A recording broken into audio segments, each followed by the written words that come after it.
പെട്രോളിനും ഡീസലിനും രണ്ടാഴ്ചയ്ക്കുള്ളിൽ 4ാം തവണയും വില വർദ്ധിപ്പിച്ചു. വാഹന ഉടമകൾക്ക് ഇത് കനത്ത തിരിച്ചടിയാണ്. ഇതോടെ സമസ്ത മേഖലകളെയും പ്രതികൂലമായി ബാധിക്കുന്നതാണ് വില വർധനവ്. സർവീസുകൾ നിർത്തിവെക്കേണ്ട സാഹചര്യമാണ് ഉള്ളതെന്ന് സ്വകാര്യ ബസ് ഉടമകൾ വ്യക്തമാക്കി.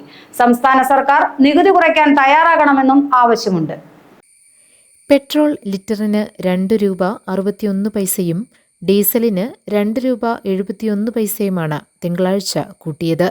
രണ്ടാഴ്ചയ്ക്കുള്ളിൽ 4ാം തവണയാണ് ഇന്ധനവില വർദ്ധിപ്പിച്ചത്. വാഹനയുടമകൾക്ക് കനത്ത ആഘാതമാണ് തുടർച്ചയായ വിലവർദ്ധനവ് ഏൽപ്പിക്കുന്നത്. വിലവർദ്ധനവിന്റെ പ്രത്യാഘാതം സമസ്ത മേഖലകളിലും അനുഭവപ്പെടും. വിലക്കയറ്റം അടക്കമുള്ള പ്രശ്നങ്ങളാണ് ജനങ്ങളെ കാത്തിരിക്കുന്നത്.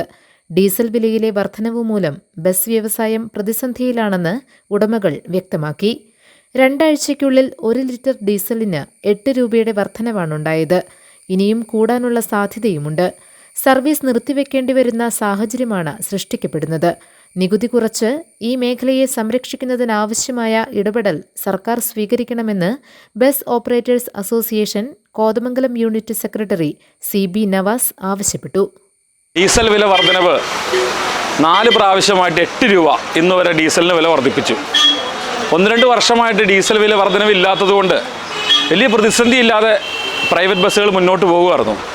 ഇപ്പോൾ 4 പ്രാവശ്യമായിട്ട് 8 രൂപ വർദ്ധിപ്പിച്ചതോടുകൂടി വലിയ പ്രശ്നം, വലിയ പ്രതിസന്ധി ഞങ്ങൾ നേരിടുകയാണ്. ഞങ്ങൾ ഇത് മുന്നോട്ട് കൊണ്ടുപോകാൻ കഴിയാതെ പ്രതിസന്ധിയിലാകും. പത്രങ്ങളിൽ നിന്നെല്ലാം മനസ്സിലാക്കുന്നതനുസരിച്ച് ഇത് 15 രൂപയും കടന്നു പോകുമെന്നാണ് നമ്മൾ അറിയുന്നത്.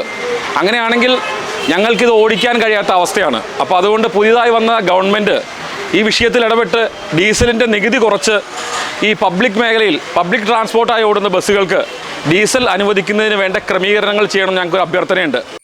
ഡീസൽ വില വർധനവിനൊപ്പം സ്ത്രീകൾക്ക് KSRTCയിൽ സൗജന്യ യാത്ര അനുവദിക്കുന്നതും ബസ് വ്യവസായത്തിന് ആഘാതമേൽപ്പിക്കും. നിലവിലുള്ളതിന്റെ 50% യാത്രക്കാരും ഇതുവഴി സ്വകാര്യ ബസ്സുകൾക്ക് നഷ്ടപ്പെടും. വരുമാന നഷ്ടം നികത്താനുള്ള പോംവഴി സർക്കാർ നിർദ്ദേശിക്കണമെന്നും ഉടമകൾ ആവശ്യപ്പെടുന്നുണ്ട്. ഇപ്പോൾ സർക്കാരിൻ്റെ വണ്ടിയിൽ കയറുന്ന സ്ത്രീകൾക്ക് സൗജന്യം അനുവദിക്കുമ്പോൾ അതിൻ്റെ പണം സർക്കാർ നൽകും.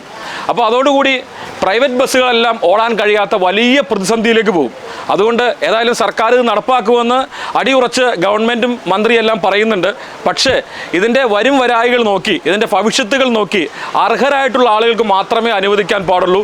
ഇല്ല എങ്കിൽ വർഷങ്ങളായി ആയിരക്കണക്കിന് 10,000-കണക്കിന് ആളുകൾ ജീവിക്കുന്ന ഈ ഉപജീവന മാർഗം എന്നേക്കുമായി കേരളത്തിൽ നിന്ന് അപ്രത്യക്ഷമാകും. അതുകൊണ്ട് ഡീസൽ വില വർധനവ്, അതോടൊപ്പം തന്നെ 15-ാം തീയതി മുതൽ സർക്കാർ നടപ്പാക്കുമെന്ന് പറയുന്ന സ്ത്രീകളുടെ സൗജന്യ യാത്ര, ഇത് രണ്ടും കൂടി ചേരുമ്പോൾ പ്രൈവറ്റ് ബസ്സുകൾ മുന്നോട്ട് പോകാൻ കഴിയാത്ത കടുത്ത പ്രതിസന്ധിയാണ്. അതുകൊണ്ട് ഞങ്ങളെ കൂടി ഏറ്റെടുത്ത് ഞങ്ങളെ കൂടി സംരക്ഷിച്ച് വേണം ഈ കാര്യങ്ങളെല്ലാം നടപ്പാക്കാനെന്ന് ബഹുമാനപ്പെട്ട ഗവൺമെൻറ്റിനോടും ബഹുമാനപ്പെട്ട മന്ത്രിയോടും ഞങ്ങൾ അഭ്യർത്ഥിക്കുകയാണ്. GTV news Kothamangalam.